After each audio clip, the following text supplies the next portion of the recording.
Que é melhor, pelo menos no pé. Se quiserem ler também, né? Vamos ficar de pé então? Vamos orar ao Senhor. Nós vamos dar continuação no estudo de Êxodo. Nós vamos falar aí hoje um pouco mais sobre a aliança mosaica, né? E algumas das suas características que eu acho que vale muito a pena a gente estar conversando hoje, para que nós pudéssemos de alguma forma entender melhor as Escrituras e todo o seu contexto, tá bom? Então vamos orar. Você pode orar para nós, irmão Fábio? Por favor. Pai Santo, nós te agradecemos, Senhor, por essa oportunidade, Senhor, por mais este dia, por mais esta noite, que o Senhor nos concedeu, Senhor. Sim. Que o Senhor possa abençoar a vida do teu servo, Senhor, para com esse estudo, Senhor, nessa noite. Sim. Abençoa as nossas vidas, Senhor, que iremos receber, Senhor, a tua palavra, Senhor. Abençoa, Senhor, aqueles que irão ver, Senhor, esse estudo e que o Senhor possa os abençoar também, Senhor. Em nome de Jesus, Senhor. Amém. Amém. Amém. Irmãos, só para a gente lembrar, tá? Abra suas Bíblias aí conosco em Êxodo 20. Abra suas Bíblias conosco em Êxodo 20, só para que nós possamos entender algumas coisas que nós vamos comentar hoje. Irmãos, vamos começar assim hoje. Qual é a maior narrativa da Bíblia? Ela não só é a maior narrativa, como ela também é a mais importante narrativa da Bíblia. Qual seria? Vocês têm ideia de qual é a maior narrativa da Bíblia? Vamos lá, voltando. O que é uma narrativa? Narrativa é um gênero literário, tá? Narrativa é um gênero literário, cujo esse gênero ele conta uma história, tá? Ou seja, uma narrativa é uma história partindo de uma perspectiva, tá? Então, o que é? Na verdade, toda narrativa ele é um mito. Porque o que acontece? Na nossa semântica, na nossa interpretação da palavra, nós tendemos a achar que mito necessariamente é uma mentira. Não, mito não tem nada a ver com isso. A palavra mitói literalmente significa narrativa. E o que é uma narrativa? Uma narrativa, ela é uma história sobre uma história que tem marcos. Ou seja, o que é um marco? É um ponto que marca o início e o final de uma história. E para que nós contemos algum acontecimento, nós precisamos de quê? De uma narrativa. Nós precisamos de uma narrativa para contar uma história. É impossível contar uma história sem um mitói, sem uma narrativa. Vocês percebem a necessidade? Por exemplo, se eu fosse contar a minha história, a história da minha vida, eu virava para você e disse: nossa, o reverendo Cleiton, quem você é? Eu falei assim: eu sou o reverendo da Igreja Reformada Viva. E aí? É o suficiente? Não, eu preciso dar corpo a essa história. Mas espera aí, você vai perguntar, mas como que isso aconteceu? Em que momento isso aconteceu? Qual que é o marco que começou a criar essa narrativa? Então, toda a história, ela precisa de um começo. Então, uma narrativa, ou um mito, ou mitói, né, que seria o correspondente gramatical aí, a narrativa, ela tem o quê? Para ser uma narrativa, nós temos que ter o quê? Princípio, meio e fim. Toda história não é assim? Toda narrativa não é assim? Então, a narrativa, ela não foge de uma verdade.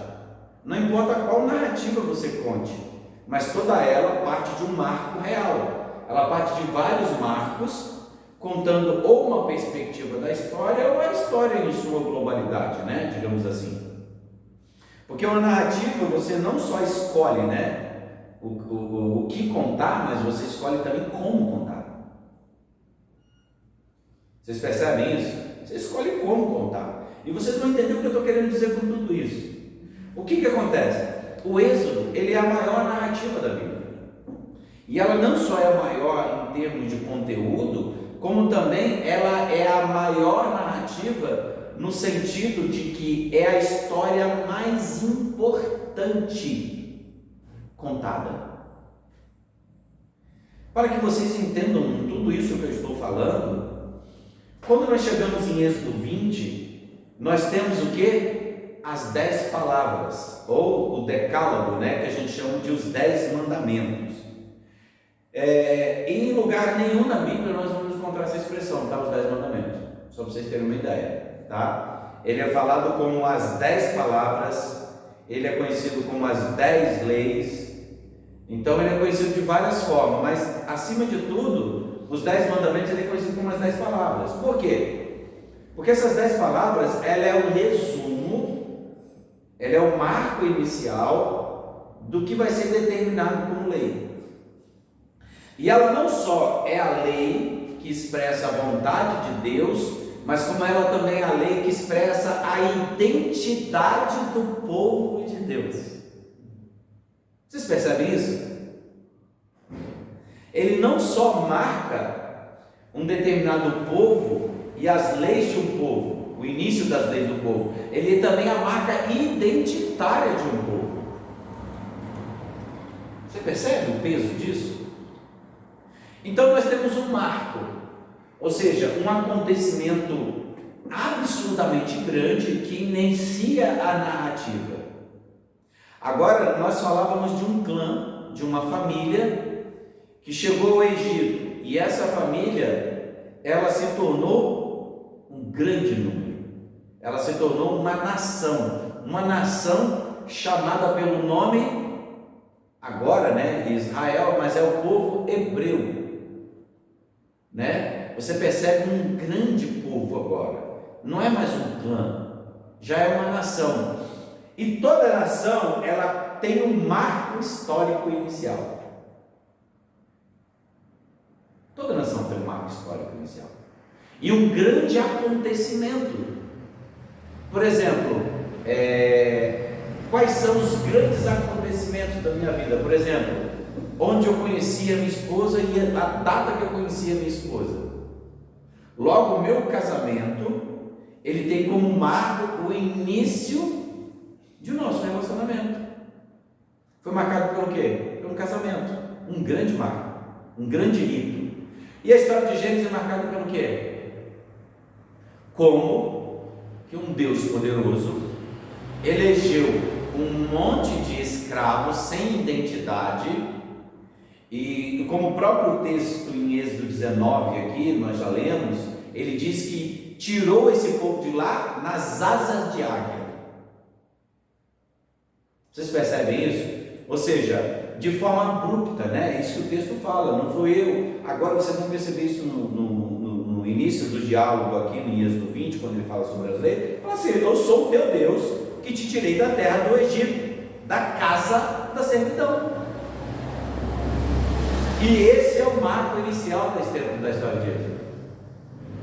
E sabe que... Sim? Eu ia perguntar a palavra mito, porque geralmente quando a gente aprende na escola, a gente vê que é uma história fantasiosa, é porque no nosso idioma tem um significado e no grego tem outra?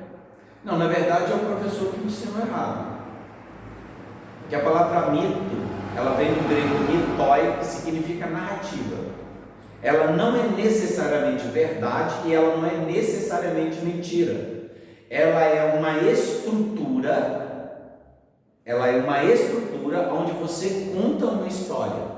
Porque toda história, seja ela fantasiosa ou verdadeira, ela tem um propósito de ensinar. Sim. Ela tem um princípio pedagógico nela. Então você vai ver que a história do Êxodo, ela é uma história que vai se repetir todo momento. Por exemplo, nós estamos falando do início do povo hebreu, Mas agora eu vou falar para vocês o final do povo hebreu. Agora, eu estou falando no final no sentido de que quando todos os judeus, como descendência direta do povo hebreu, eles foram mortos por causa do nazismo e eles foram presos. Logo depois que eles foram libertados, o que aconteceu? Eles, em grande êxito, voltou para onde? Para a terra prometida. Vocês entenderam? Em 49, né? Se eu não me engano, foi em 49 que foi instituída a nação de Israel. Mas ele era um povo que estava preso, que eles estavam cativo. Deus libertou eles com mão forte. E esse povo fez o quê? Voltou para a sua terra, onde que Deus tinha prometido. E qual é a terra? Israel. Vocês percebem o êxodo de novo? Vocês percebem isso? O êxodo? E você vai ver a mesma narrativa agora, Moisés instituindo a lei, agora no Monte Sinai, e você vê o mesmo Jesus aplicando as novas leis aonde? No capítulo 6 dos Evangelhos, na maioria de 6, no 8, ele fala o quê? É onde que a gente chama de o Sermão do Monte.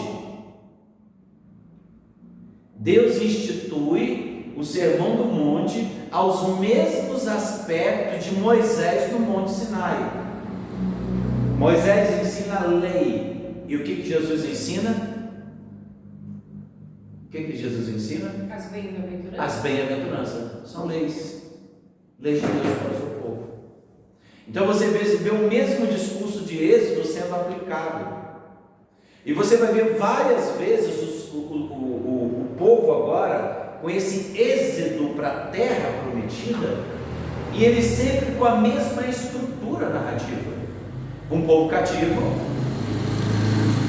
que foi liberto da mão dos poderosos, do inimigo, e foi levado a uma promessa de uma terra onde vai haver descanso e vai haver paz. Veio Cristo aos gentios.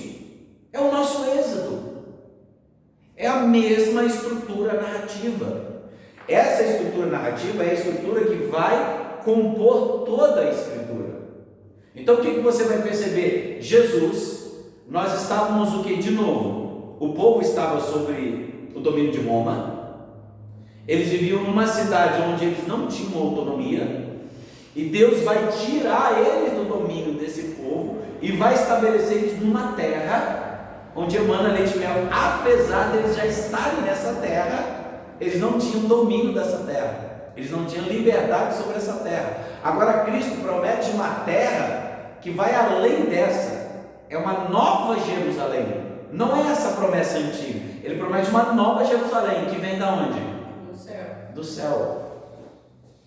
E ele faz o quê? A cada indivíduo que morre, ele é promovido a um êxodo. Para onde? Para a terra prometida. Para a terra celestial, até que ela venha a ser estabelecida o seu reinado na terra. Também. Vocês percebem? É uma narrativa de êxodo. Então toda a estrutura vai ser sempre essa: um marco, uma promessa de Deus, a proteção de Deus, que ele vai tirar o povo e vai levá-lo para uma terra prometida. Então você vai ver sempre essa estrutura. Por que é tão importante sabermos disso? Porque em Êxodo 20 vai ser estipulado, tá? As 10 palavras, né? As 10 leis. Por que, irmãos? Elas são divididas dessa forma. Nós temos que perceber que essas leis agora, ela é uma promessa para uma nação que agora vai representar o próprio Deus. Vocês percebem que não há um rei, não há um homem Deus. Vocês percebem isso? Então, o que vai acontecer? Nesse momento, Moisés ele vai instituir as leis. E da onde que Moisés ele começa a instituir essas leis? No deserto. Sim, no deserto. Mas o que nós temos que levar em consideração, irmãos?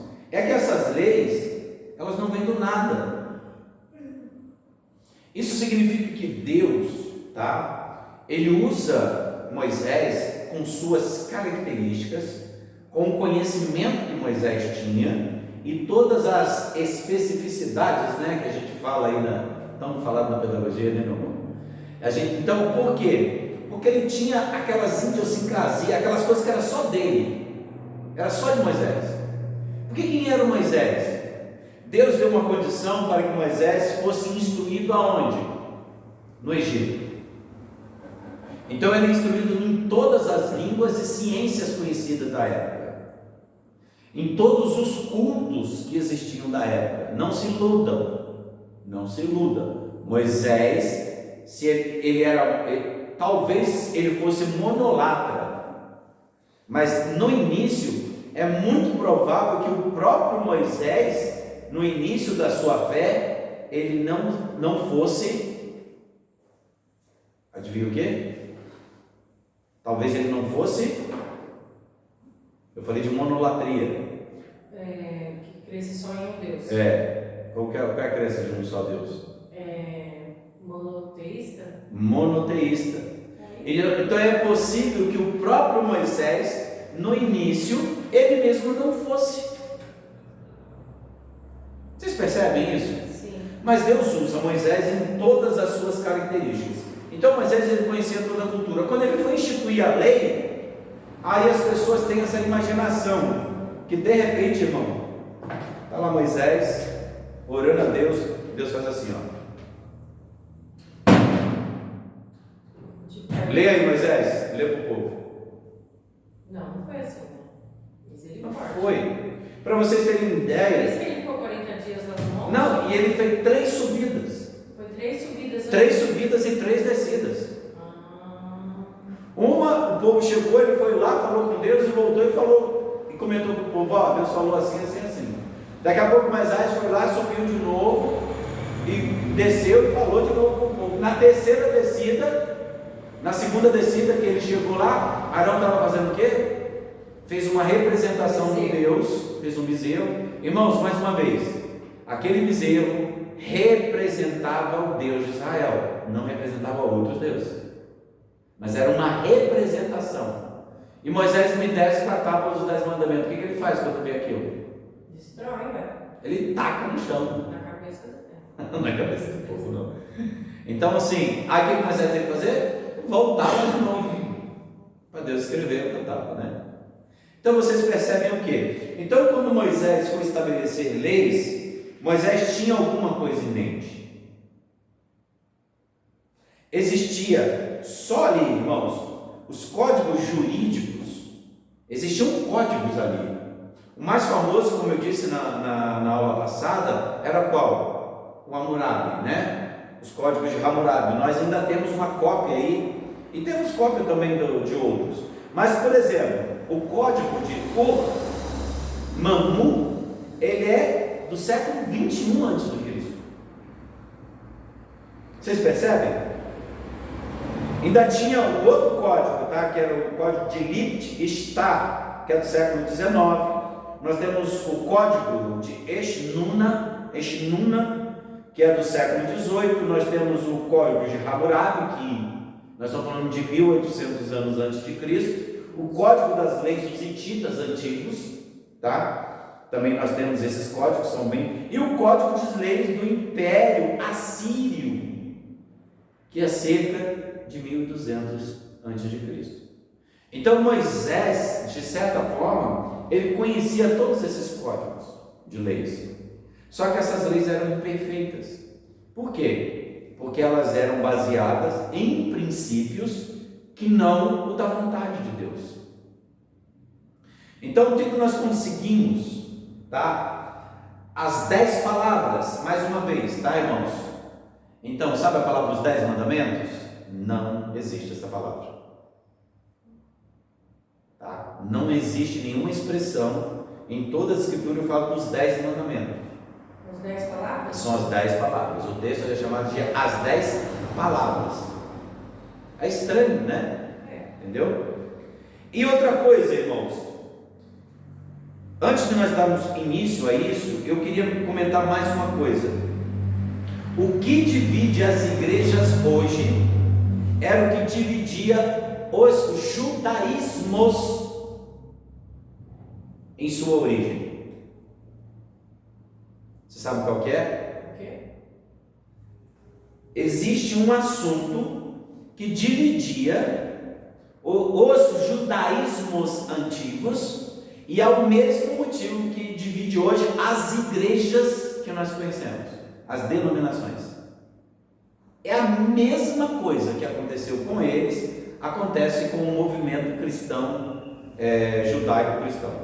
São as mesmas coisas que aconteceram no passado, são as mesmas coisas que acontecem hoje. Fica à vontade.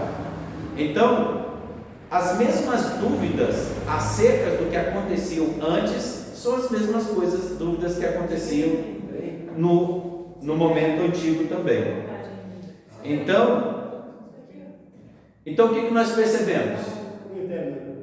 O que nós percebemos então? Que no Antigo Testamento, os 10 mandamentos foram aquilo que dividiu os povos judaicos. E hoje, obedecer à lei ou não é o que divide as igrejas também. Você vai ver que todas as igrejas reformadas, elas são igrejas teonomistas, tá? Eles acreditam que a lei de Deus, ela deve ser seguida em seus aspectos gerais, não em seus aspectos religiosos, mas em seus aspectos. Quais são os aspectos esses? Olha só, o primeiro aspecto da lei: nenhum outro Deus, nenhuma outra imagem. Isso cabe para nós, irmãos? Cabe. Não portar o nome de Deus enganosamente, ou seja, não usar o nome de Deus em vão. Por que a tradução está aqui, não portar o nome de Deus enganosamente? É que as pessoas têm uma dúvida enorme daquilo que significa usar o nome de Deus em vão. Então as pessoas acham que, por exemplo, não, eu juro por Deus, e não jura não, isso é pecado. Não é isso que o texto está falando. O que é não portar o nome de Deus em vão? Nós temos que entender que no Antigo Testamento o templo era móvel. Então, quando o povo se movia, a arca da aliança, onde que representava a presença de Deus, se movia juntamente com o povo. O que acontece? Se você pegasse a arca e saísse com a arca sem que Deus mandasse você andar com a arca, o que você estava fazendo? Desobedecendo. Você estava portando o nome de Deus enganosamente. É como se estivesse levantando a arca, tirando Deus da onde ele está e levantando ele para outro motivo que não aquele que o próprio Deus determinou. Então o sentido aqui é o seguinte: é não usar a placa de Deus de forma vã, inútil. Usar as representações de Deus para o seu benefício próprio. Então nós temos que tomar cuidado com isso. Então, não portar o nome de Deus enganosamente. Se você diz ser cristão e o seu testemunho não condiz com isso, adivinha? Você está usando o nome de Deus em vão. Não que você usou o nome propriamente dito, mas você carrega consigo a placa, você move o nome de Deus para onde você está. O nome de Deus está em você. Então, quando você desrespeita o outro, você está usando o nome de Deus em vão, já que você diz ser cristão. Se você não vê a necessidade do outro e só vê a sua, o que acontece? Você está usando o nome de Deus em vão. Se você é desonesto com teu irmão, com teu amigo, com teu vizinho, e você se diz ser cristão, você está fazendo o quê? Usando o nome de Deus em vão. Porque você carrega o nome de Deus. Lembra que Deus disse para Moisés que esse é o meu povo, eu que te tirei, e deu um nome para ele? Então você percebe então que usar o nome de Deus em vão é não ter um testemunho de cristão e não sendo cristão com quem está próximo. E quem é esse próximo? É só o que a gente gosta? Não há clubinho. se ele é mais bonito, se ele tem mais dinheiro, se ele não tem dinheiro, seja lá o que for, isso não importa. Se você não respeitar o teu amigo, o teu irmão, você está fazendo o quê? Portando o nome de Deus enganosamente. Interessante isso, né? As pessoas perguntam, então o que é usar o nome de Deus em vão? É isso. É isso. Aí, o terceiro mandamento fala, lembra do sábado. Lembra do sábado para o santificar. Nós, irmãos, como cristãos, a gente não guarda o sábado. Mas Deus ensinou que o quê? Todos merecem descanso. Todos. Então a palavra sábado significa descanso, literalmente. A palavra Shabbat, na língua original hebraica, significa literalmente o Shabbat. Então Deus, ele proporcionou um descanso para nós. O que Deus nos ensina? 6 dias vai trabalhar o homem e vai viver da obra, mas o sétimo ele tem que descansar. E Deus fez o dia do descanso para o homem, não para ele, porque Deus não se cansa. Deus não se cansa de obra nenhuma, mas ele fez o dia, o Shabbat, o dia do descanso, para o homem descansar. Por quê? Porque, irmãos, a lei não servia só para o homem. Você sabia disso, Evelino? Não. Sabe para que servia? Para os animais. Se tinha um animal de carga que ele trabalhava a semana inteira, Deus obrigava o dono desse animal a deixar esse animal descansar e comer o dia inteiro, para ele poder ter, no domingo, ele poder começar o dia do trabalho dele de novo. Até os animais Deus proibiu que trabalhassem. Para vocês terem ideia, a terra, a lei também não era só para o homem, era para a terra também. A cada 7 anos que a terra trabalhava, a cada 6 anos, o 7º ano ninguém plantava. Descansava a terra também. Porque Deus ensinou que se a gente ficar o tempo todo obrigando a terra a produzir, sabe o que vai acontecer à terra? Ela não vai produzir, porque ela precisa de descanso. É verdade. Então você percebe que as leis até agora, ou as 10 palavras, elas não são coisas para um povo anterior, elas são para nós hoje. É verdade. Todas elas são aplicadas. E ele ensina o que? Não matar.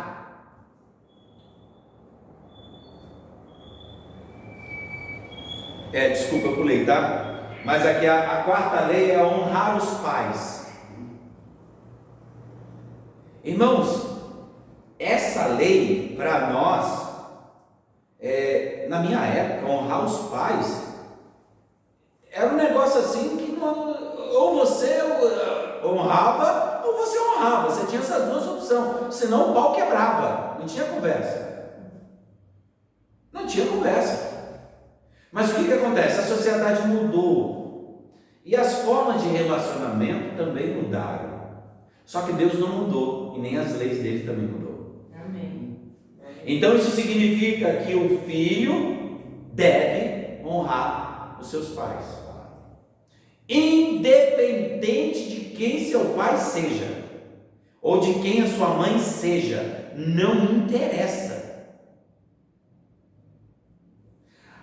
Esses 10 mandamentos ele vai ser melhor discutido, que quando a gente lê, você vai perceber assim, que os mandamentos são que que os filhos honram seus pais e os pais não provoquem ira nos seus filhos. Nós vamos ver isso muito claro nas escrituras. Mas honrar o pai significa que a família está estruturada. Os filhos que honram o pai, isso significa que Deus está nessa família. Porque independente da falha dos pais ou da falha dos filhos, os filhos vão honrar os pais. Tá? Eu tiro um exemplo muito disso, exemplo pessoal, meu exemplo pessoal. Eu honro meu pai, independente de quem ele seja, ou de quem ele foi, qual a história que nós temos. Por quê?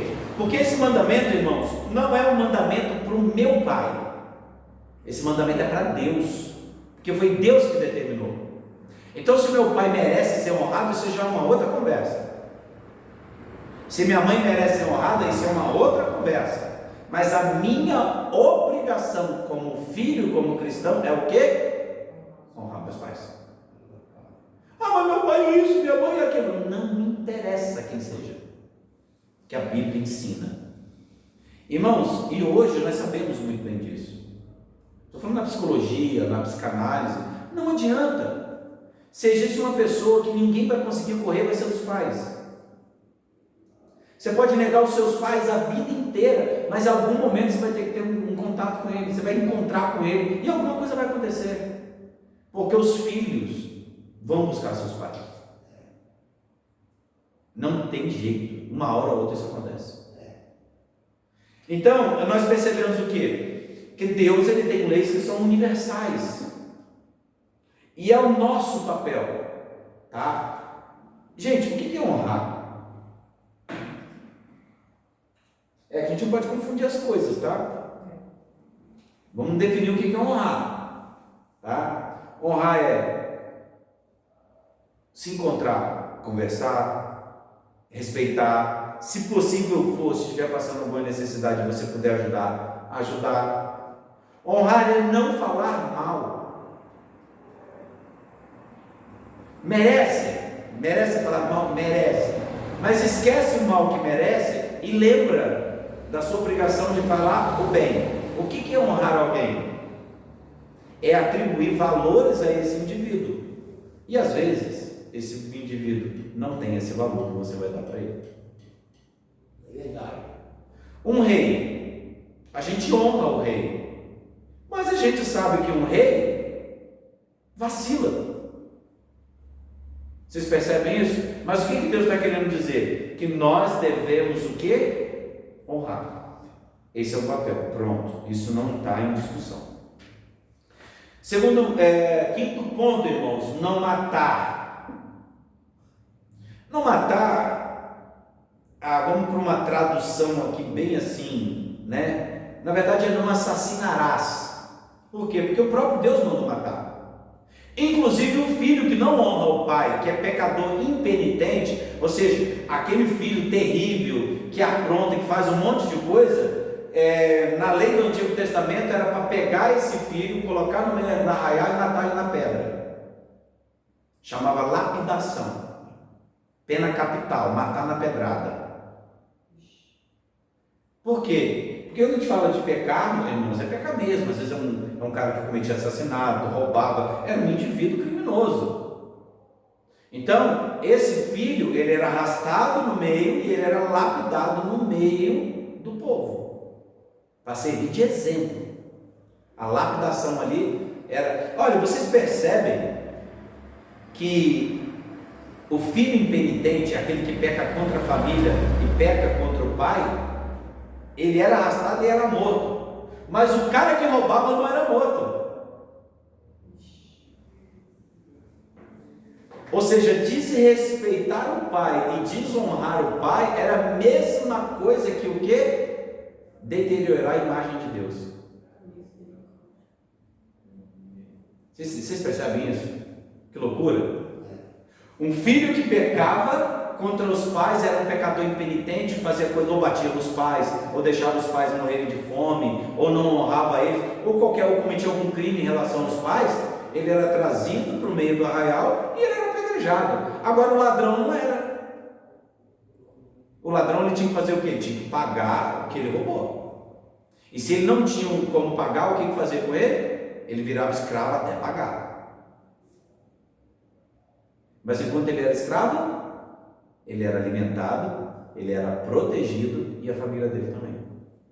Então Deus instituiu leis, mas não para punir o indivíduo só. Ele estabeleceu leis para o quê? Trazer o indivíduo para perto e o indivíduo ser tratado. Mas ele ensinava: matou, morre. Mas se o indivíduo roubou, ele tem que devolver o que roubou. Por isso que a proporcionalidade da lei de Deus é a melhor coisa que existe. Porque às vezes você não sabe qual é a situação do indivíduo, você não sabe o que levou ele a cometer aquela atitude. Para nós aqui, roubar é injustificável. Por quê? Qualquer lugar que você for, aí você pede uma coisinha ou outra, alguém vai dar alguma coisa para você comer. Um arrozinho, uma coisinha. Todo mundo vai, irmãos, eu sei. Eu já passei necessidade, eu sei como é que é. Já passei muita fome na vida. Mas eu, querendo ou não, eu andava pelos matos, chupava uma cana, comia uma fruta, fazia alguma coisa. Então eu não precisava roubar, porque não é justificável aqui. Agora já imaginou no deserto? Você imaginou o povo no deserto? Se ele não comer, ele vai arrumar comida aonde? Então, ele falou, se ele não tem o que comer, se ele te roubou, você não vai matar ele. Ele vai te pagar. Se ele não tiver o dinheiro, ele vai trabalhar para você até pagar. Se você matou o animal do vizinho e você não tem dinheiro para pagar o animal do vizinho, você ia trabalhar até pagar o animal do vizinho. Mas o vizinho ia te sustentar você e a sua casa enquanto a sua família trabalhasse. E esse período não podia passar de quanto tempo? Adivinha? 6 anos. No 7º ano tinha que libertar todo o escravo da casa. A não ser que o escravo quisesse ficar. Então você percebe como que a lei é justa? Vamos supor, Ribelino, se você tinha uma dívida muito grande, você tinha um terreno onde você plantava as suas coisas. Você arrumou uma dívida e não tem como pagar. Aí aquela pessoa que você estava devendo, ela vai tomar a sua terra. Vai tomar a sua terra. Aí o que você vai ficar? Sem terra para trabalhar. Aí sabe o que ele vai fazer? Essa terra não podia ficar mais de 6 anos na mão do outro. No 7º ano, ele devolvia a terra para você. Era assim que funcionava a lei. Então a lei de Deus era uma lei justa. Essa era a lei de Deus. Então você percebe? Então Deus, ele não queria punir o povo. Ele queria ensinar o povo. E ele queria criar uma forma para que o povo se unisse, não se separasse. Agora que vocês vão entender por que Cristo falou que toda a lei de Deus é boa. Por isso que em Mateus 5, Jesus falou, eu não vim mudar a lei, nem os profetas, eu vim para cumpri-la. Por quê? Porque a lei de Deus é boa. Então nós vamos ver aqui, não roubar, não dar falso testemunho. Engraçado que essa lei está muito próxima, do não matar, de não adulterará, não roubar. Por que o falso testemunho? Porque você atribui um defeito à pessoa que ela não tem. Isso para a nossa cultura, isso não tem muito significado. Mas para um povo que dependia da honra, da família, da honestidade, falar mal de alguém era condenar essa pessoa numa situação muito complicada. Então dar falso testemunho de alguém era cometer injustiça. Já imaginou você está andando aqui na rua, daqui a pouco a polícia te prende? Você não vai estar prendendo por causa de quê? Não, você cometeu um crime. Assim, mas que crime que eu cometi? Não cometi crime nenhum. Daqui a pouco você é levado na justiça, você vê o seu vizinho. Aí o seu vizinho, foi ele. Foi o quê? Não, foi você que matou fulano. Mas eu não matei ninguém. E ele está dando um testemunho contra você. Então a palavra testemunho aqui, não dá falso testemunho, é julgamento, tá? Porque você está sendo julgado por um ato que você não fez. Aí daqui a pouco você vai preso por uma coisa que você não fez. Então a Bíblia fala para não ter falso testemunho. Então, aí ele começa aqui, não cobiçar a mulher do outro. Irmãos, deixa eu explicar uma coisa para vocês. No Antigo Testamento, tá? Quando a lei foi instituída, a mulher, ela tinha a mesma conotação das outras coisas de casa. Tipo assim, a esposa, ela era considerada objeto do marido, assim como um animal era, a casa era, a tenda era, o ouro era, ele era uma posse. Por que ele era uma posse? Porque ele comprava a mulher. que ele casava. Então era o dote de antigamente, vocês lembram? Dote. Então todo casamento ele era na verdade ele era uma relação comercial. Era negócios, de família para família. Então o homem praticamente comprava a mulher, comprava do outro pai. Então vocês percebem que era assim. Então, e não desejar o objeto de outra casa, de outra pessoa, ou seja, ambicionar o que não é teu. Por quê? Porque Deus, ele tinha dividido a terra de que forma, irmãos? Igualitariamente. Então Deus, ele dividiu a terra para todo mundo de forma igual. Então, você querer algo que você já recebeu sua parte, e você querer algo além do que é seu, é pecado. Se todo mundo recebeu igualmente, então você não tem que ter inveja do outro. Você não tem que ambicionar o que é do outro. Trazendo isso para a nossa realidade, por que eu acabei falando nesse código todinho, eu acabei falando das 10 palavras, né? E depois ela vai ser chamada de 10 palavras oficialmente em Deuteronômio, capítulo 5, do verso 6 a 21. Por que eu estou falando tudo isso? Porque a obediência a essa lei, ela determina o relacionamento que você tem com Deus. Porque o que Cristo ensina é diferente disso, irmãos?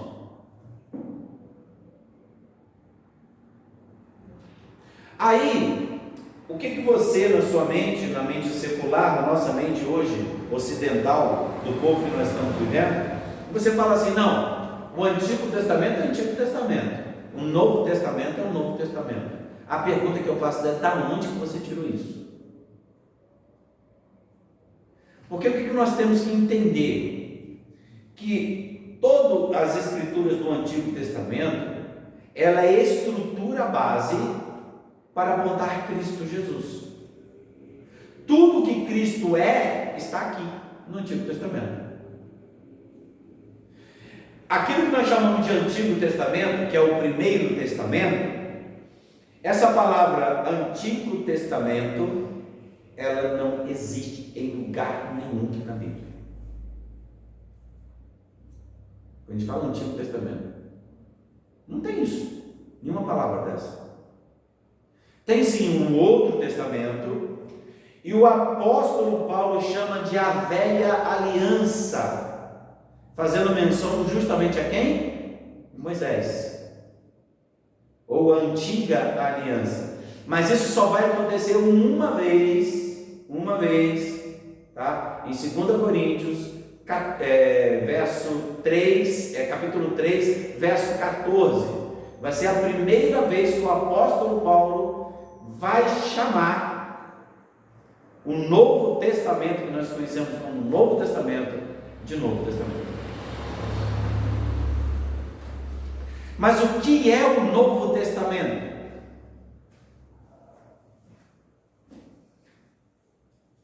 O que é o Novo Testamento, meus amados? Continuação. O Novo Testamento é a explicação do Primeiro Testamento. É isso, daquilo que a gente chama de Antigo Testamento. É só isso. É uma hermenêutica, é uma interpretação do Antigo Testamento. Agora não é mais Moisés a principal figura do Antigo Testamento. No Novo Testamento, quem é a principal figura? Cristo. Então agora tudo não é mais interpretado em Moisés, agora tudo é interpretado em Cristo. Mas por que isso acontece? Porque Moisés apontava para Cristo. Porque tudo aquilo que Moisés constitui como lei aponta para Jesus Cristo. Vocês percebem isso? Então nós temos agora um gênero narrativo, porque agora nós descobrimos que o Êxodo é a maior narrativa do Antigo Testamento. E ela não só é uma narrativa, como ela também é um mito. De novo, por que é mito, Graziela? Como é que eu vou chamar o Antigo Testamento de mito? Fala para mim, o Êxodo é um mito? Não. Por que o Êxodo não é um mito?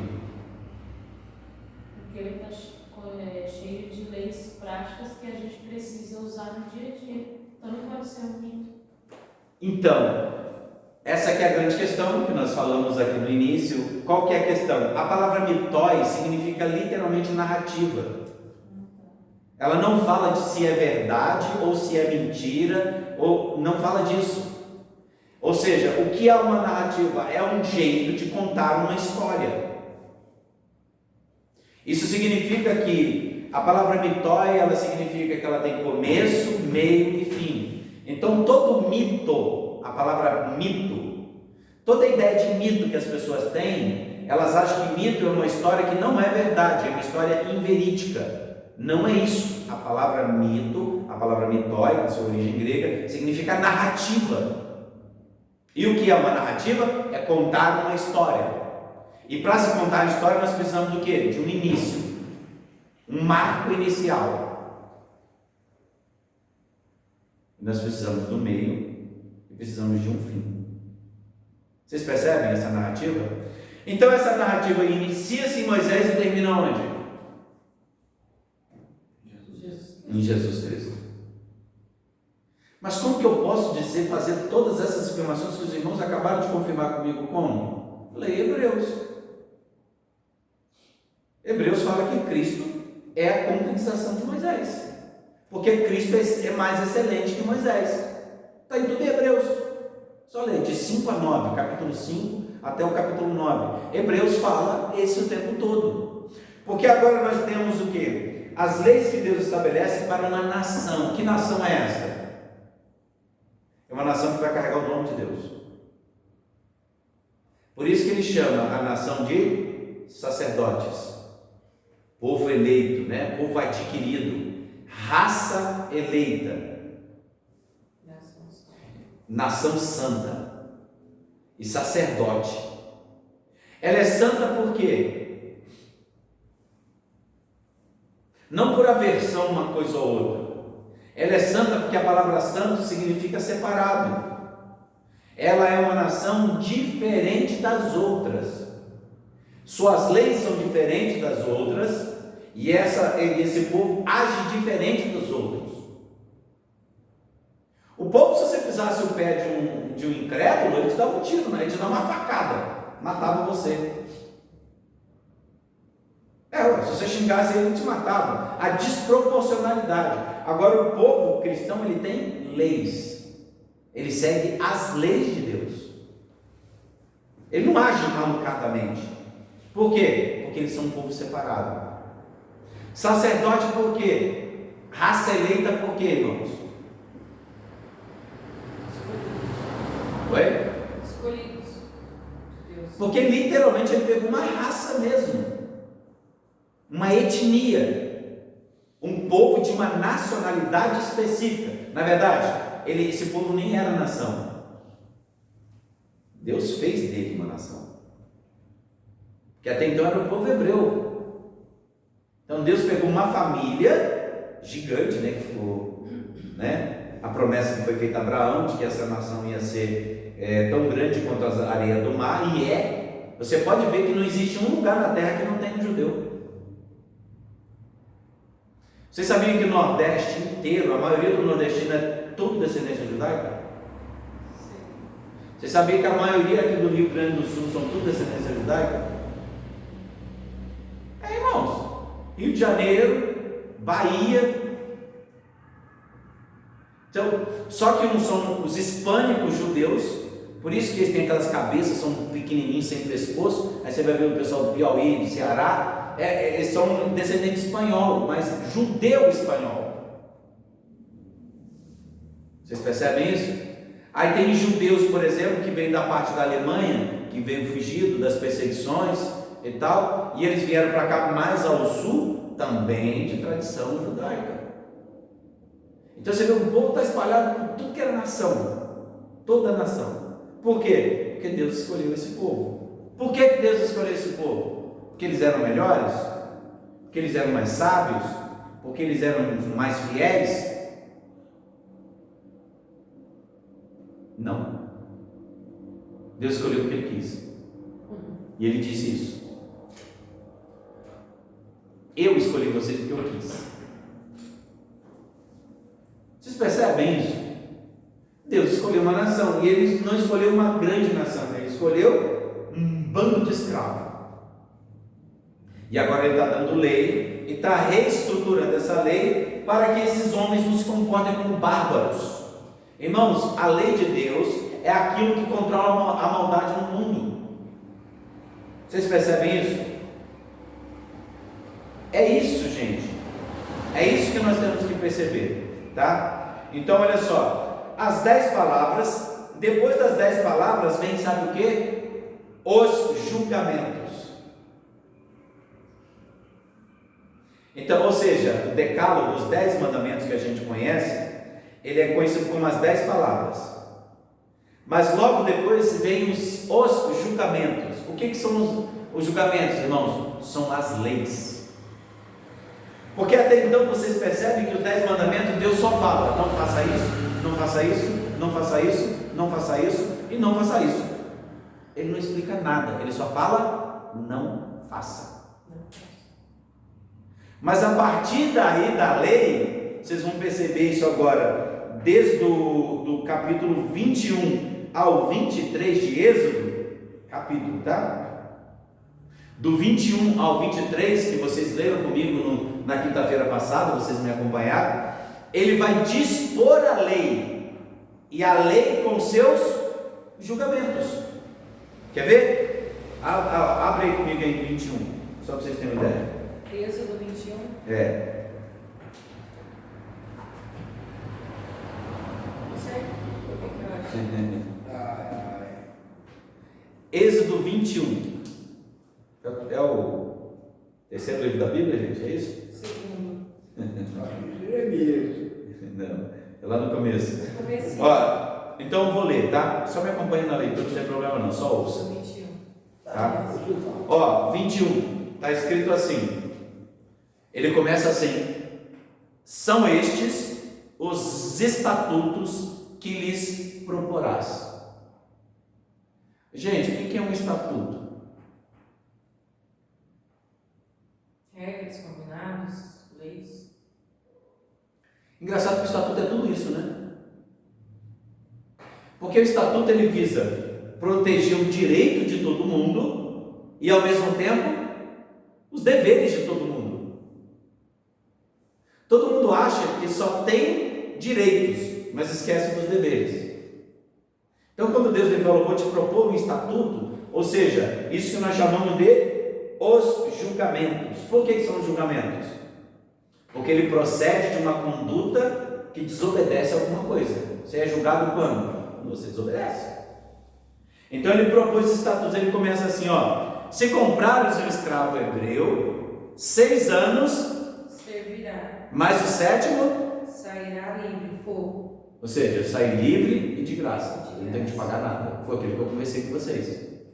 Isso é a primeira lei que ele já manda agora. O que é isso? Esse é uma lei. Se entrou solteiro sozinho, sairá. Se era homem casado ele sairá com a sua mulher. Se o seu senhor lhe der mulher ou lhe der filhos, e a luz, e as filhas, e a mulher e seus filhos serão do seu senhor, e ele sairá sozinho. Ixi, você viu, complicou aí, né? Porém, se escravo expressamente dizer: eu amo meu senhor, minha mulher e meus filhos, não quero sair livre, então o Senhor o levará aos juízes e o fará chegar à porta ou ombreira, e o seu senhor lhe furará a orelha com uma sovela, e ele servirá para sempre. Aí você vai ver as leis sendo dispostas no capítulo 21, capítulo 22, capítulo 23, leis e estatutos. E você vai perceber que todas essas leis aqui, elas seguem a um princípio. Vocês perceberam o que eu estou falando? Não é a realidade daqui que conta, é o princípio daqui que conta. Por exemplo, a minha esposa leu, né, na semana passada, olha só, no verso 23, olha só, se você ler no verso 22, se homens brigarem e ferir uma mulher grávida, e for a causa de que ela aborte, porém sem maior dano, aquele que a feriu será obrigado a indenizar segundo o que lhe exigir o marido da mulher, e pagará como os juízes lhe determinarem. Vocês percebem? Mas se houver dano grave, então darás vida por vida, olho por olho, dente por dente, mão por mão, pé por pé, queimadura por queimadura, ferimento por ferimento, golpe por golpe. Vocês estão vendo?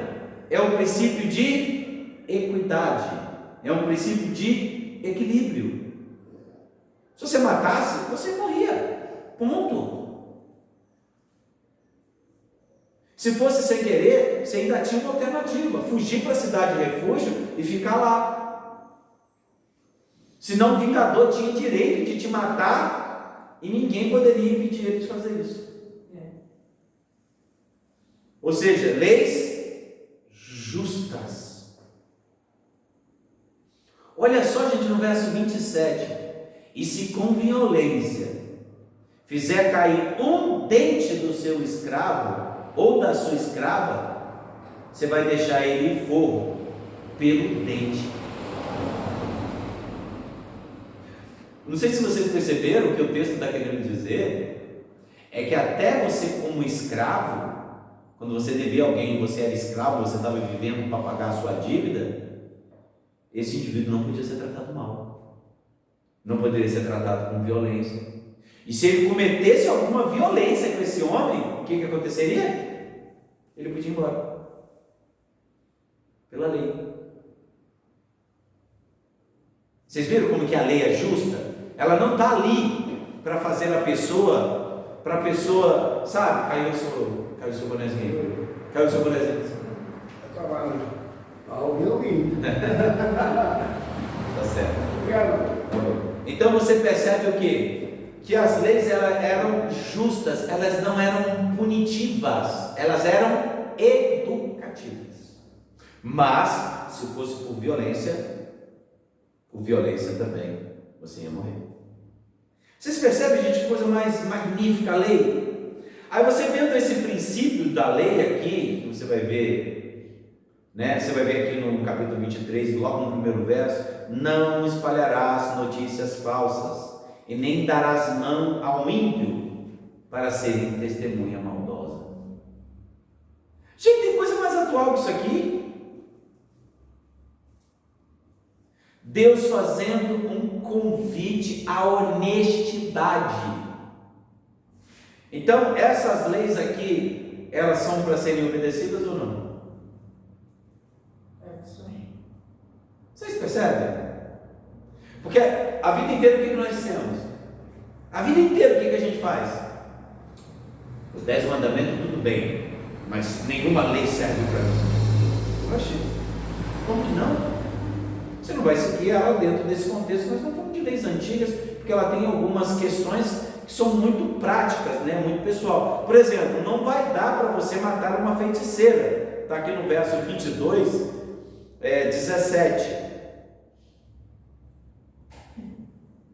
Está aqui, ó, no verso 22, verso 18. A feiticeira não deixarás viver.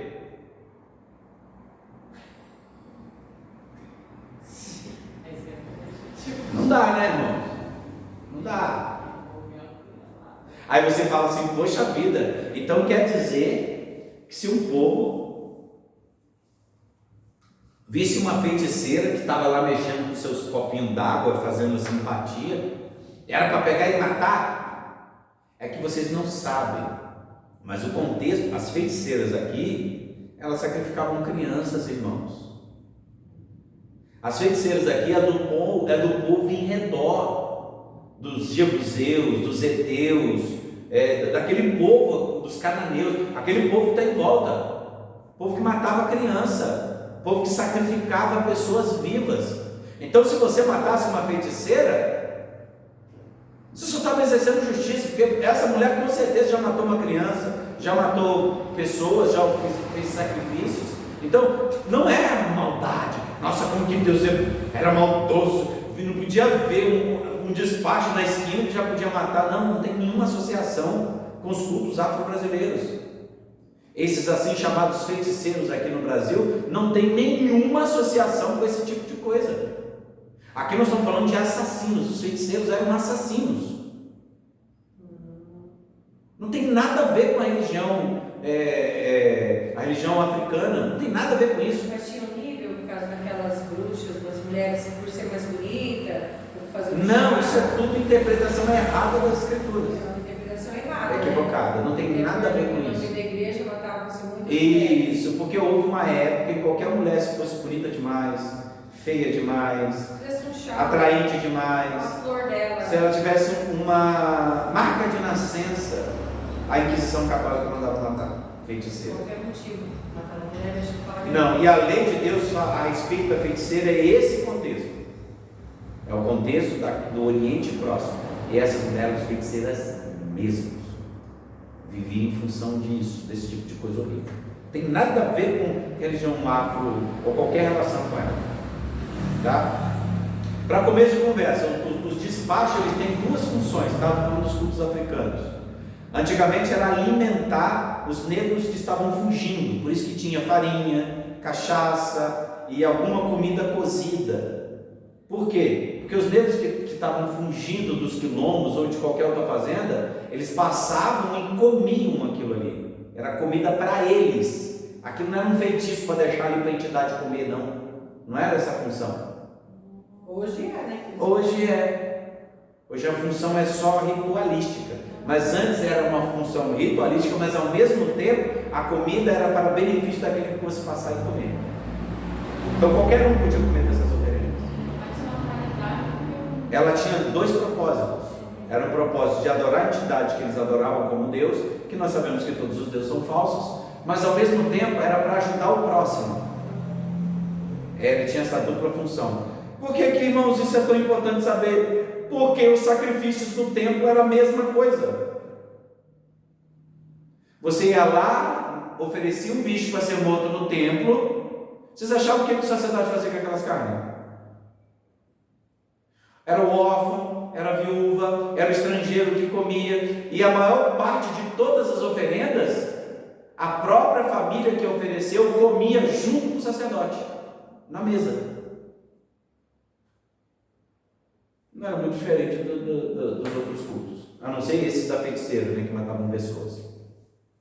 Só para a gente entender isso. Então vocês vão perceber que essas são leis e julgamentos, que ela tem um princípio, e esse princípio deve ser estabelecido, que é esse princípio de equidade, equilíbrio, justiça punitiva, justiça corretiva e pena capital.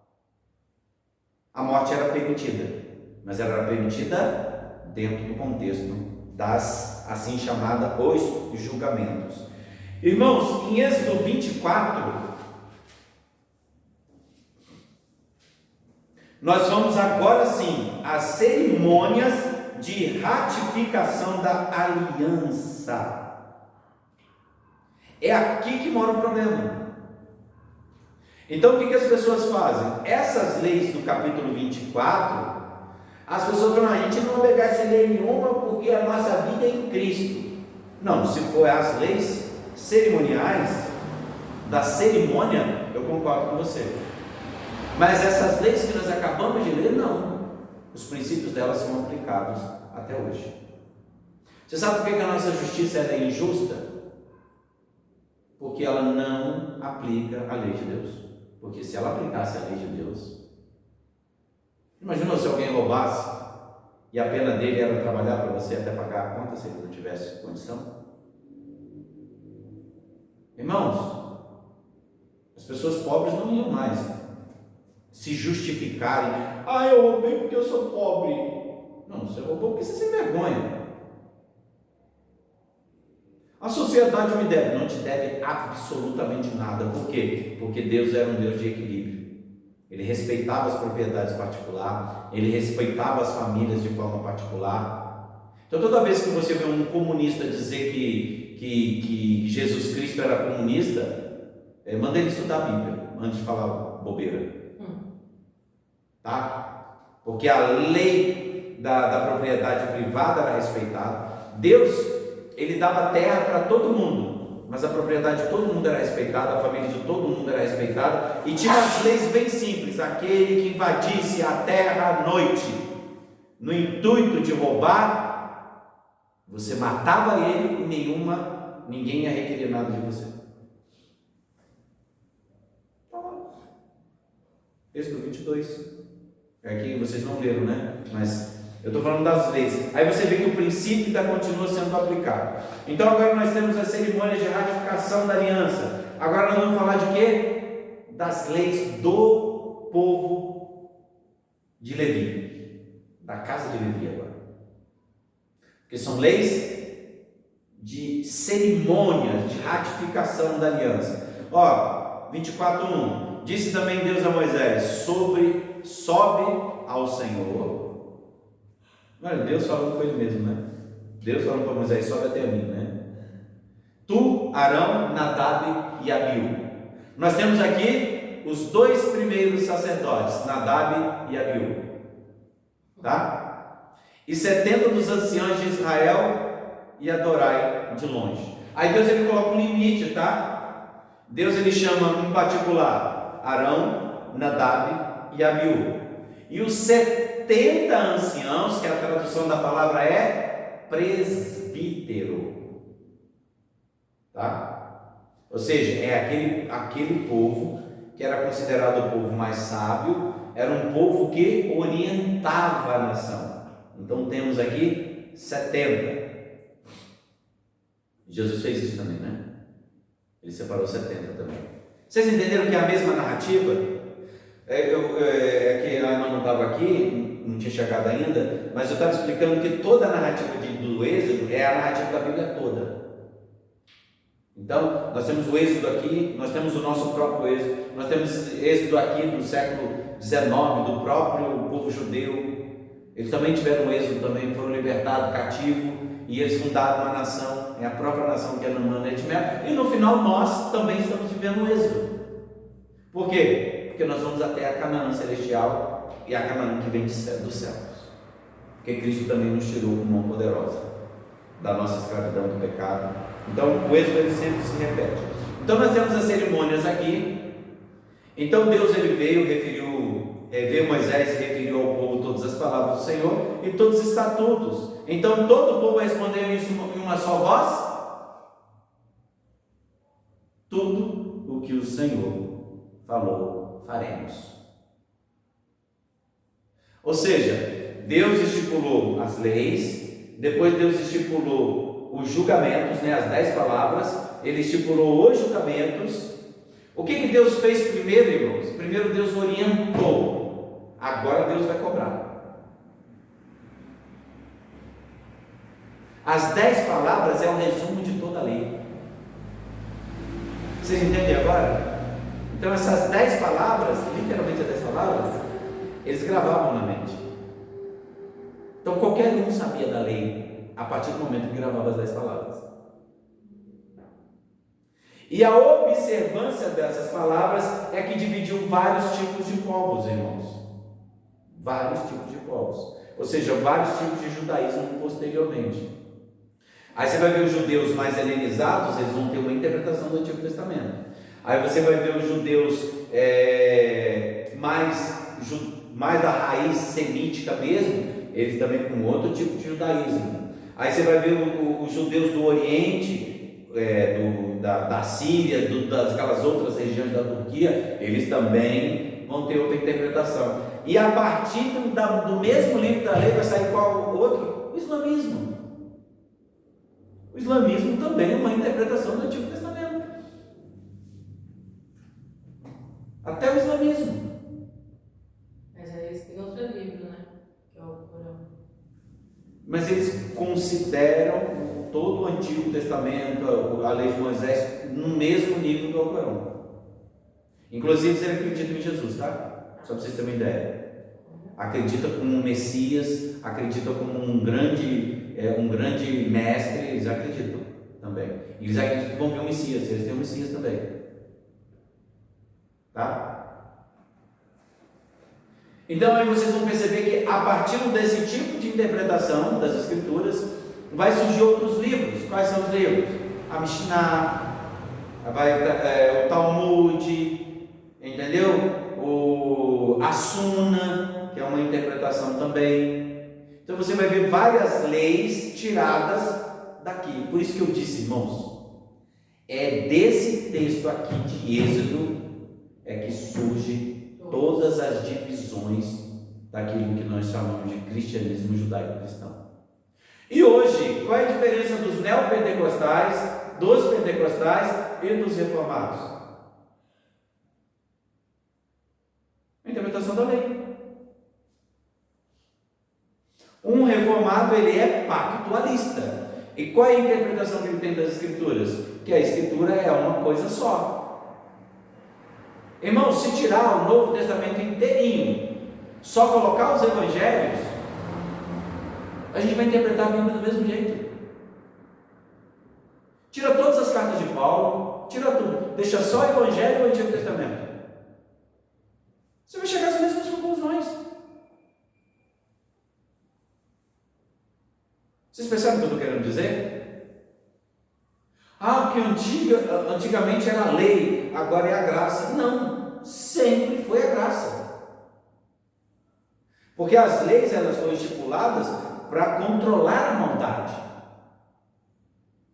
Agora vocês olhando a lei de forma mais ampla que nós lemos hoje, por isso que o apóstolo Paulo fala que é necessária a obediência da lei, é o resultado digamos assim, de um convertido, é a obediência da lei. Por quê? Porque a lei é boa, ela traz equilíbrio. Você imagina se as nossas leis fossem pautadas por isso aqui? Você vê que aqui no Antigo Testamento, estou falando aqui, no capítulo, aqui no Êxodo 23, nós vemos alguns textos aqui, que provocar a boca era o quê? Assassinato. E se fosse proposital, assim como a criança morreu, quem matou a criança tinha que morrer. Vocês percebem? Não mudou nada, Deus manteve as leis dele. Não mudou absolutamente nada. Deus respeita a forma de vida, e aquele que não respeita a vida não tem direito a tal respeito também. Essas leis são espalhadas em todas as culturas. Todas as culturas. Mas por quê? Porque o judaísmo, de alguma forma, ele influenciou todos os povos por onde ele passou. Por que hoje alguns conceitos não foram implantados? Por que o Brasil hoje ainda é uma resistência a tantas ideologias nefastas que destrói a família, como ideologia de gênero, como o satanismo de alguma forma, sei lá, isso para mim não faz diferença nenhuma. Esse povo aí com chifrinho, rasgando Bíblia, isso faz diferença. Gente, isso é um personagem. Mas pessoas acreditam. Porque aquele próprio diabo deles ali nem existe. Ele é só mais um. A diferença entre ele e ter outro tipo de idolatria é a mesma coisa, irmãos. Tem gente preocupada porque o cara fez uma igreja. Tem tantos terreiros por aí, tem tantas igrejas neopentecostais que são piores que essas igrejas satânicas. Traz mais dano aos membros do que esse. E os membros nunca vão conhecer Cristo. Assim como as pessoas idealizam um judeu, eles acham que o judeu é assim ou é assado. Cara, isso é coisa da cabeça deles. Porque os judeus não são assim. Eles pensam totalmente diferente. Tem gente que acha que um judeu é só alguém que não conheceu Cristo. É quase um crente, quase um evangélico. Nem de longe, rapaz. São humanistas. Entendeu? Eles quiprocó mesmo. Eu dou, você recebe, você me dá, ele faz troca com Deus mesmo. Entendeu? É outra coisa. Não tem nada de cristão. Judeu é judeu, é uma coisa totalmente diferente no cristianismo. O texto é o mesmo, mas a concepção de Deus é totalmente diferente. Então, o que as pessoas têm que entender é que essas são as características. Deu 9 horas? Então, olha só. Então, nós vamos parar aqui no Êxodo 24, tá bom? Êxodo 24. E que nós entendemos o quê? Eu só vou falar uma coisa. A estrela de 6 pontos. Sabe a estrela de Davi? De Davi. Você vê como que o povo brasileiro é um povo tão ignóbil, tão nécio, tão bobo, tão bobo. Tem igrejas que botam aquela toalha com aquela cruz de 6 pontos. Você sabe quando que a estrela de Davi entrou oficialmente entre os judeus? Século 17, 1600 e alguma coisa. Nossa. E tem gente que bota essa estrela de Davi lá em Davi. A primeira vez que você achou essa estrela foi no século 2 antes de Cristo, no século 200, e não tinha nada a ver com símbolo nenhum, assim como a suástica, que a gente chama da suástica dos nazistas, é achado no mesmo contexto, porque aquilo era uma forma geométrica de princípio decorativo, não representava nada. Associaram essa bendita dessa estrela a Davi, e tem gente fazendo até filme, fazendo série de novela aí da Record, e colocando lá a estrela de Davi. Davi nunca nem ouviu falar dessa estrela. Você percebe? A brilhante estrela de Davi quer dizer outra coisa. Não tem nada a ver uma coisa com a outra. Aí as pessoas viajam, criam símbolos, eles projetam um imaginário do que é o povo judeu, do que é isso, do que é aquilo. Isso não tem nenhuma relação com Cristo. Aí você vê assim algumas igrejas neopentecostais que tem shofar, que tem a menorá, que tem isso, que tem aquilo. Aí você fala assim, nossa, eles estão trazendo práticas judaicas para dentro da igreja. Não, aquela é uma prática que eles imaginem que sejam judaicas, mas que elas não são judaicas. Nenhuma daquelas práticas são judaicas. Tocar o shofar, nenhuma dessas práticas é judaica, porque o judaísmo não é uma coisa, o judaísmo é dezenas de coisas, assim como o cristianismo não é um cristianismo só, são vários cristianismos. Não estou aqui colocando qual que é certo, qual que é ortodoxo, qual que não é minha questão agora, mas aquilo que você acha que é, não define o que é. Então, é isso que nós trabalhamos aqui em Êxodo, isso que nós trabalhamos também em todo o nosso contexto aqui, é que nós devemos aprender. Uma coisa é o que a gente pensa, outra coisa é que realmente as coisas são. Então, nós temos cristãos anomistas. O que é um cristão anomista, irmã Eliana? O cristão anomista é aquele que você falou da outra vez. Alguém lembra? A é negativo. Nega. De nome, anomista. Nomos é lei. É lei. Ou seja, tem pessoas que acham a lei, eu não devo obedecer à lei, porque minha lei é Cristo. Anomista que não quer a lei, não quer fazer a lei. Não, contra a lei. É contra a lei, É contra a lei, é anomista. Ou seja, nós somos teonomistas, nós acreditamos na lei de Deus. Somos o quê? Teonomistas. Teonomistas. Nós acreditamos que a lei ela é boa, ela é útil, e não tem nenhum momento na história onde que a lei está desassociada do cristianismo. Gente, eu não estou falando das questões cerimoniais, eu estou falando de princípios da lei. Entende o que eu estou querendo dizer? Então, assim, uma das características daqueles que servem a Deus é a obediência. Por isso que o apóstolo Pedro, em Pentecostes, ele disse o quê? Você é nação eleita, você é povo adquirido, você é sacerdócio real. Em outras palavras, Pedro está usando as mesmas palavras que Moisés usou quando foi iluminado por Deus. A mesma coisa no dia de Pentecostes e a mesma coisa no Êxodo 19. Vocês percebem? Por quê? Porque Pedro está afirmando que a mesma aliança feita em Pentecostes é a mesma aliança feita no Monte Sinai. Então nós encerramos hoje nesse tópico aqui, e depois a gente vai fazer alguns detalhes. Eu acho que na próxima semana a gente encerra Moisés, tá? Mosaico, porque para falar, irmãos, tem muita coisa para falar. Mas a gente não vai esgotar tudo, né? Não. Então não tem jeito. Senão vamos passar uns 3 anos só falando do Moisés. Então não dá, né? A gente sabe que não dá. E aqui a gente vai pegar só o. Oi? Oi? A gente não vai aprender tudão mesmo Não. com você. Vai. Aos pouquinhos a gente vai aprendendo. Para o vídeo. Sim. Já pode desligar, tá?